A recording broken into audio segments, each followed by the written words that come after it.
am probably going to get some unfollows, some nasty comments, and be canceled for saying this, but someone's got to say it, and I guess it's got to be me. I'm Ashley Seals. I've worked in communications, public relations, marketing, events, fundraising, you name it. I've done it for almost 2 decades now.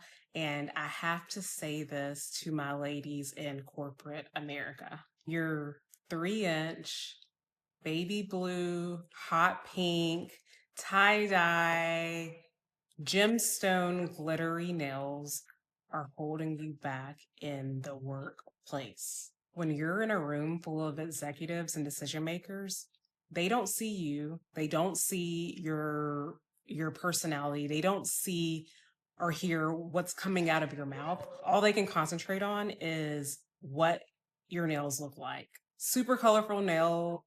So what she's basically saying is that you're just getting judged off of everything except what you're at work to do. That's pretty much what she's saying.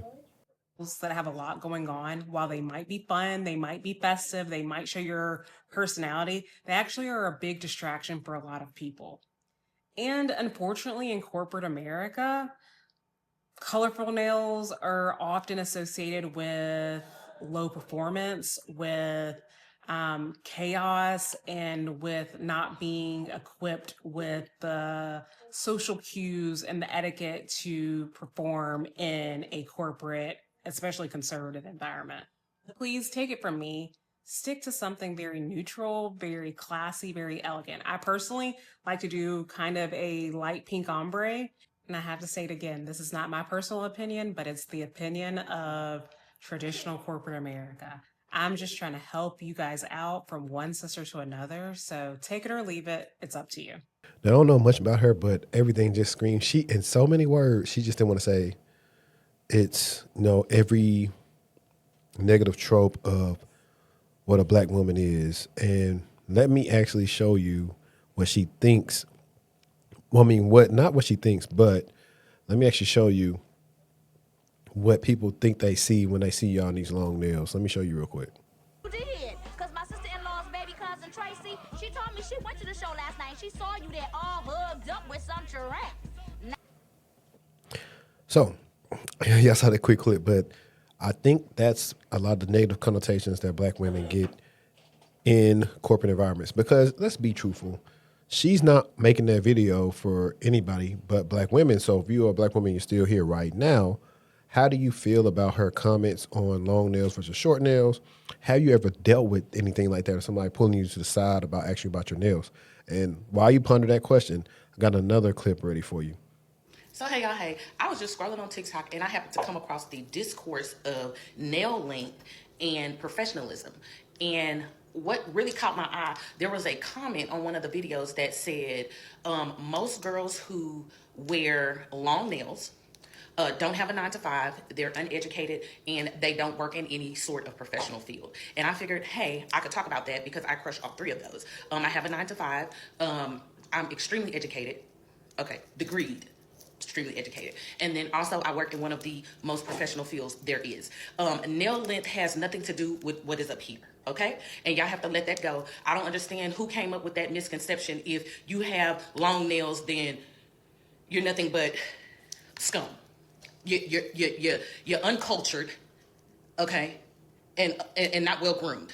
I don't know where y'all got that from, but y'all need to let it go. I want y'all to understand y'all sound as stupid as the people who talk about girls who wear makeup, girls who wear lace fronts, and you know, all of the things. You know, because people they have a lot to say about everything. Y'all sound just as dumb as those people. Just so y'all know. So, I'm saying like her. She got me saying too much. Only thing I want to ask her is what industry are you in? Because when you say you're in one of the most respected industries, there's some that come to mind that people would like to know. Now, also, when we do make claims like this, it's one of those things where we say, do we focus on individual things or do we focus on whatever is plaguing everybody? So, like I said, I'm not a woman. I don't wear long nails. Like I said, there is interesting. If I'm trying to make a mental note next time I do a reaction on like how many women I see, like in whether it's a doctor's office or a professional corporate space with very long nails. And what I'm also going to do to make this a little bit different, I'm going to try to see what the different races are. Because like I said, this is only targeted towards one demographic, right? Like that's why she brought up the makeup. You got to, as O'Shea Duke, as O'Shea Duke Jackson would say, weaving and setting it up. So you got all those different things that the guys say the funny things online. I really don't care kind of what you wear. I would prefer you to wear your natural hair more, but I don't care if you wear a weave or a protective style every so often. But I don't have any problems with your nails. Like, I mean, as long as you can still do your job, I don't think like your nails being like longer, like real long, should be an indicator that you're not professional or whatever. Now, the other things that people think about, and I thought about something else too. I showed y'all earlier the Friday clip. I thought about Baps, where they literally had Halle Berry and with the long nails and the hairstyles and everything else. I was trying to portray her to be like ghetto and all this other stuff. But when people got to know her, she really was a caring individual. So it's the same way. Like, you can't really judge everybody on that. And then you want to go a step further. When we talk about you want to focus on nails, let's talk about all these other people who get to wear their hair any type of color, and they get to do different things on interviews. And nobody's telling them that that's unprofessional. So it's one of those bias things that we come across. I'm going to try to speed her up because she is taking too long to get to the point. So let me increase the playback speed. All right, let's go. I sound dumb as hell. There is no way that you should correlate nail length with professionalism. There is no way you should correlate nail length with whether someone is educated or not. The one thing that I can say about myself, in any room I step in, I'm respected. Doesn't matter where I go. Okay? And also, I am able to maneuver in any crowd. Okay? That's what I'm saying. Like, the nail length has nothing to do with it. It's all about the person. It's all about the aura. It's all about what you give and what you can bring. Because as I stated, I work in one of the most professional environments that you can work in, and I am well respected in that. Okay? Well respected. So y'all have to stop with this. Like, it's actually very stupid. The conversation is extremely dumb, and I rarely say that. I rarely say that. So if I'm playing devil's advocate, if you was to watch it on mute, you wouldn't know what she would do. So it is what it is, man. This all those different things. People get nitpicked all the time. The wrong people get nitpicked all the time, and I think it sucks for them. And we have one more from a lawyer where she was going in on this discourse. So I thought it was cool. We got these different ends of the spectrum. I think the first person was in comms or something like that. I could be wrong. I'm forgetting. It's been a long day.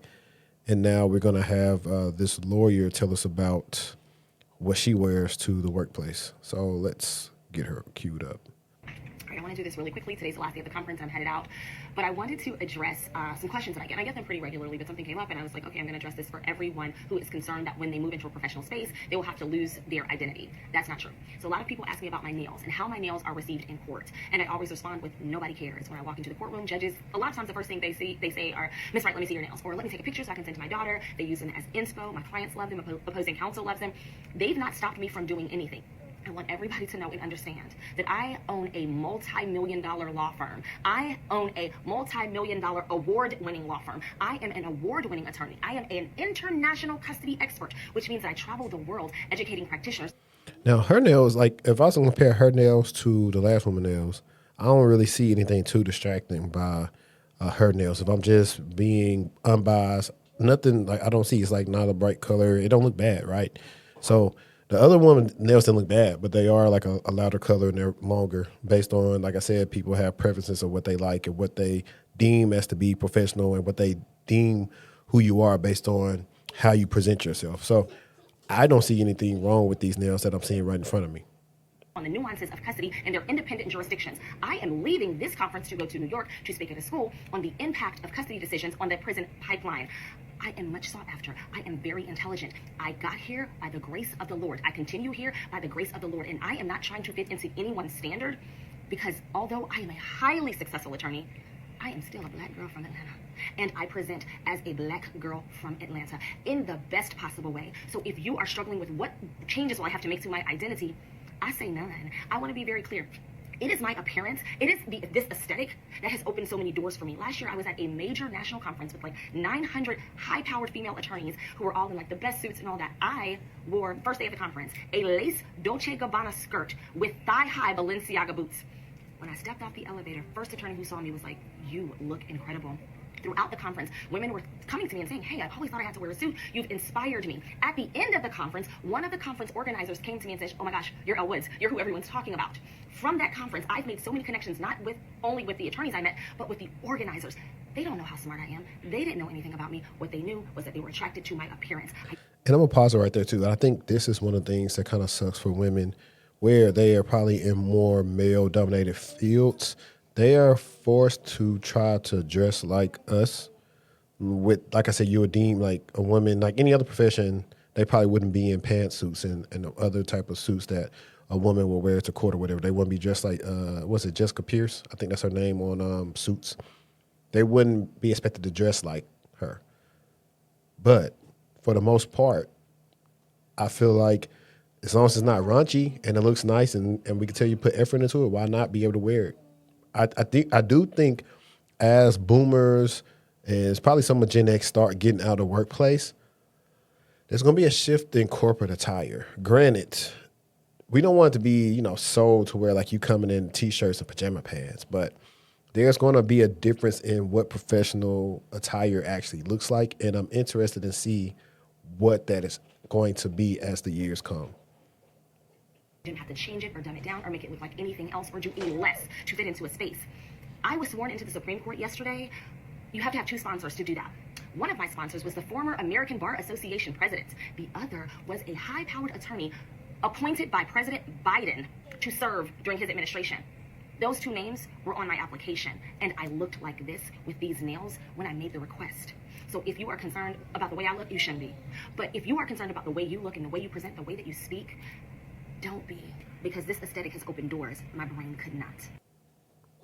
I like that. I like the messaging. To sum it up, she said, be you.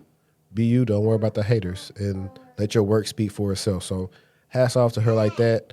I definitely believe that we need more individualism like that in the space. And I think that's what my generation is doing right now. So hats off to her. Kudos to her for being who she is.